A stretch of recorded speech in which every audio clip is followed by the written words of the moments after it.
সমস্যা, কি অভিযোগ?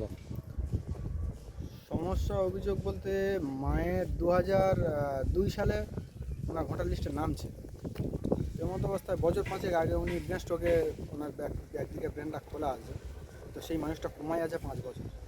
তো ওনার এসআইআরের নাম এসছে, তো তারপর দেখলাম যে ওনার 2002-এর লিস্টে যা নাম ছিল 2025-এর লিস্টে সেই একই নামই আছে। আর সেই লোকটাকে হিয়ারিংয়ের জন্য ডেকেছে, অনেককেই ডেকেছে। সবশেষে যদিও বিডিও সাহেব এই আজকেরই বললেন যে আমি খবরটা আমার কানে এসেছে, ওনাকে আসতে হবে না। কিন্তু ওনাকে সঙ্গে করে না নিয়ে গেলে যে ওনার নামটা দ্বিতীয়বার আসবে, এই ভয়ে কিন্তু আমরা আছি।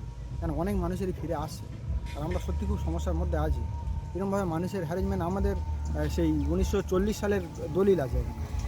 তাহলে আমরা এত পুরনো মানুষ, এই মানুষগুলো এইভাবে হ্যারাসমেন্ট হবে, কেন্দ্র সরকার, এই আমাদের নির্বাচন কমিশন এইভাবে সাধারণ মানুষকে এইভাবে হ্যারাসমেন্ট করবে, আমরা কষ্টের মধ্যে আছি। এইটা শুধু এখানে নয়, বাংলার মানুষ নয়, পুরো কেন্দ্র সরকারকে অনুরোধ করবো এই হ্যারাসমেন্ট থেকে আমরা যাতে বেরোতে পারি। এই সমস্যা আমাদের উপর চাপাবেন না। কত বয়স আমরা আপনার? ওনার বয়স প্রায় 65 বছর। উনি 6 বছর ফিডিং পাইপে খাচ্ছেন, উনি খাচ্ছেন ফিডিং পাইপে।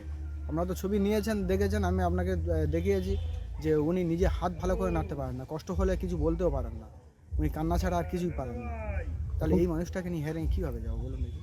এখন কি পরিস্থিতি, কি চাইছেন? এখন চাচ্ছি যে এই মানুষটা, উনি তো আসলে এখানে নাগরিক এবং ওনার সমস্ত ডকুমেন্টসই এখানে আছে, ওনার নিজস্ব 1987 সালের ওনার নিজের নামে দলিল আছে। তাহলে সেই মানুষটার নামটা যাতে না ফেরত আসে, এই হেনস্থার শিকার যেন না হতে হয়, পরবর্তীতে স্যার বলবে এই নাম ছিল না। এই সমস্যার জন্য আপনাদের কাছে অনুরোধ করছি যে এই বার্তাটা যেন এসআইআর ফিল আপ করেছিলেন? এসআইআর ফর্ম ফিল আপ করেছিলাম। কী নাম আপনার? আমার নাম জাহাঙ্গীর হোসেন গাজী। বা মায়ের নাম? মায়ের নাম জায়েদা বিবি। এখান থেকে হিয়ারিং কেন্দ্রটা কত দূর? এখান থেকে হিয়ারিং কেন্দ্র ধরুন প্রায় 3.5 কিলোমিটার 4 কিলোমিটার মতো হবে। মানে কোনোভাবে নিয়ে যাওয়া সম্ভব না? কোনোভাবেই নিয়ে যাওয়া সম্ভব নয়। ওনার হুইল চেয়ারও বসালে উনি ভালোভাবে বসতে পারছেন না, ওনার হাত পা তো কুকড়ে আছে একদম। এই মানুষটাকে নিয়ে যাবো, কোলে করে নিয়ে যেতে হবে শেষে বাধ্য হয়। এটাই ভয় পাচ্ছি নিয়ে যাওয়ার কথা। কেন বলছি যে না নিয়ে গেলে যে ডকুমেন্টসগুলো শুধু সাবমিট করলাম, তারপরে যে নামটা আসবে সেটা নিয়ে আমরা চিন্তায় আছি, দুশ্চিন্তায় আছি। নিয়ে যাওয়ার জন্যই বলা হয়েছিল আপনাদের? হ্যাঁ, নিয়ে যাওয়ার জন্যই বলা হয়েছিল, লিখে দিয়েছিল যে কুলপিঠে কমিউনিটি হলে ওখানে নিয়ে আসার জন্য, লিখেও দিয়েছে এসআইআর ফর্মে। অবশেষে যে আপনাকে যে বলেছে নিয়ে যেতে হবে না, সেটা নিয়ে কতটা আশাবাদী?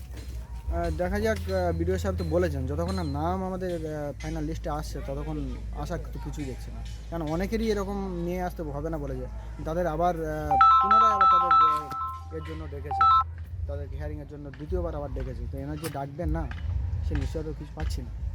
যতক্ষণ ফাইনাল তালিকার নাম না উঠছে ততক্ষণ আমরা আতঙ্কে আছি। আমাদেরও হিয়ারিং করিয়েছে, আমাদের যা ডকুমেন্টস ছিল যতটুকু ছিল আমরা স্কুল সার্টিফিকেট দিয়েছি। প্রথমে বললো এই অ্যাডমিট কার্ড কাজে লাগবে না, সার্টিফিকেট কাজে লাগবে না, আমরা সেগুলো দিয়েছি। এই ছাড়া কী আছে এখন মানুষের তো এগুলোই স্বাভাবিক কাগজপত্র। কী নাম আপনার? আমার নাম জাহাঙ্গীর হোসেন গাজী।